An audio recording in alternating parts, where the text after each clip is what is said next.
I unboxed the Amazon FireTV Stick that arrived about 2 weeks early. I pre-ordered it as an Amazon Prime member. It was offered to me to buy one unit for about 20 bucks. It was about half off of what they're going to sell them for, so I decided why not. Let's add another streaming device to my household. I already have a Roku box and I have a Google Chromecast, both which have served me well in their own way.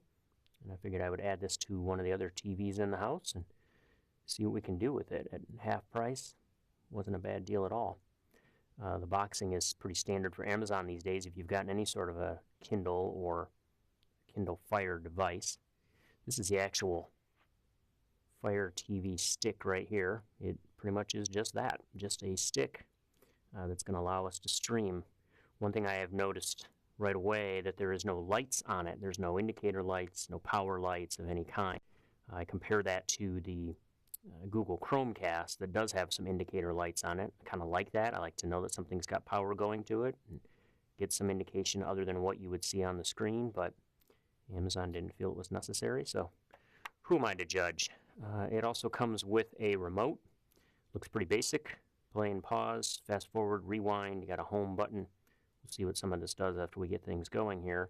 Note that they talk about the Fire TV Stick having a voice search. So you just search for something by voice and it'll find it for you. This remote does not do that. This is the remote that comes with it. It's included, but does not have voice search. There is another remote that you can buy for an additional cost that gives you voice search.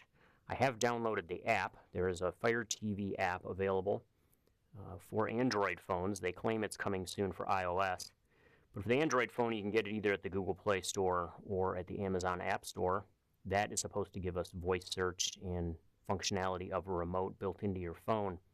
So we'll see how that works later as well. Very limited instructional booklet. There's really not much to these things. You kind of plug them in, fire them up, and they walk you through everything that you need to do.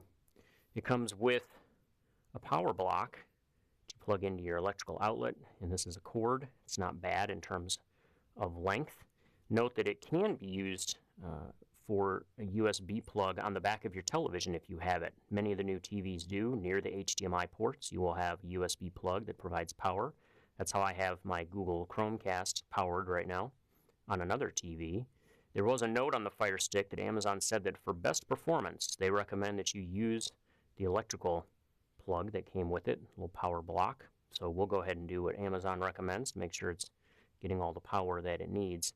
It also, as with other sticks of this nature, comes with an HDMI extender. This is something that is useful if reaching the HDMI port on the back of your television is a little awkward because of other things you have plugged into it.